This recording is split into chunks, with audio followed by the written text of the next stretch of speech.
Story सुनी होगी, लेकिन आपको ये चीज नहीं पता होगी कि उस स्टोरी में ना एक बहुत ही इंपॉर्टेंट पार्ट मिसिंग है। वेल, क्या है वो इंपॉर्टेंट पार्ट, वो बताने से पहले मैं एक बार स्टोरी को वापस से रिकैप कर देता हूँ। जो लोगों को स्टोरी नहीं पता होगी वो लोगों को भी कॉन्टेक्स्ट समझ में आ जाएगा। वेल, देखो स्टोरी ये है ना कि नेपोलियन हिल काफी गरीब फैमिली से बिलोंग करते थे। वो एक छोटी सी प्रिंटिंग प्रेस कंपनी में काम करते थे, जहाँ उनकी कंपनी ने वेल्थ क्रिएशन के ऊपर पैसों से रिलेटेड आर्टिकल्स लिखना शुरू कर दिया था।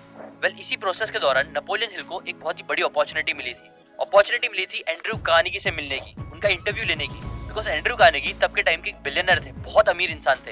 इनफैक्ट वो पूरे अमेरिका में सबसे रिचेस्ट इंसान माने जाते थे। इसीलिए नेपोलियन हिल काफी ज्यादा नर्वस थे।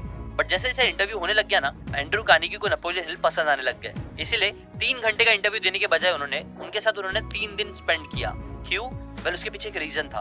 एंड्रयू कार्नेगी क्या चाहते थे, वो चाहते थे कि जैसे वो अमीर बने हैं खुद, Henry Ford, Edison, mark Twain, ये सारे जो इन्फ्लुएंशियल पर्सनैलिटीज है, वो लोग ने बहुत मेहनत से कई सारे सक्सेस प्रिंसिपल्स को फॉलो करके उन्होंने अपनी ये वेल्थ जनरेट करी है। और उन्हें लगता था कि जो सारी नॉलेज हम लोगों ने गेन करी है अपने एक्सपीरियंस से, अगर हम लोग दुनिया के साथ शेयर नहीं करेंगे तो वो पूरी नॉलेज वेस्ट चले जाएगी। इसलिए एंड्रयू कार्नेगी ने नेपोलियन हिल के सामने एक ऑफर रखा। उन्होंने कहा कि मैं तुम्हें ना तुम्हारी जिंदगी का सबसे बड़ा प्रोजेक्ट देने वाला हूँ। इस प्रोजेक्ट को खत्म करने के लिए तुम्हें सालों लग जाएंगे और शायद से उतने पैसे भी ना मिले, बट मैं ये चाहता हूँ कि तुम मेरा और मेरे जैसे जितने भी लोगों ने जीरो से स्टार्ट किया है, बहुत कम पैसों से शुरुआत करके एक बड़ा एम्पायर खड़ा किया है, तुम उन लोगों के पास जाओ, उनसे सीखो कि उन लोगों ने कौन से सफलता के प्रिंसिपल्स अप्लाई करे हैं अपनी जिंदगी में आगे बढ़ने के लिए, और वो सारी नॉलेज को एक्यूमुलेट करके सक्सेस के प्रिंसिपल्स बताओ, जिसे कोई भी अगर सीरियसली फॉलो करे तो वो भी हमारी तरह बन सके।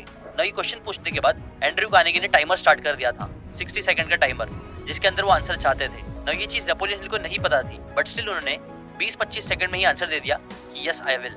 और इसके बाद क्या था, एंड्रयू कार्नेगी ने अपने सारे कॉन्टैक्ट्स, हेनरी फोर्ड, एडिसन या जितने भी जो बड़े बड़े लोग थे, उनसे नेपोलियन हिल का कांटेक्ट करवाया और उनके इंटरव्यूज फिक्स करवाए। जिसके बाद नेपोलियन हिल ने 20 साल लगाए, थाउजेंड्स ऑफ पेजेस लिखे, जिसे फिर कंप्रेस करके उन्होंने एक बुक बनाई।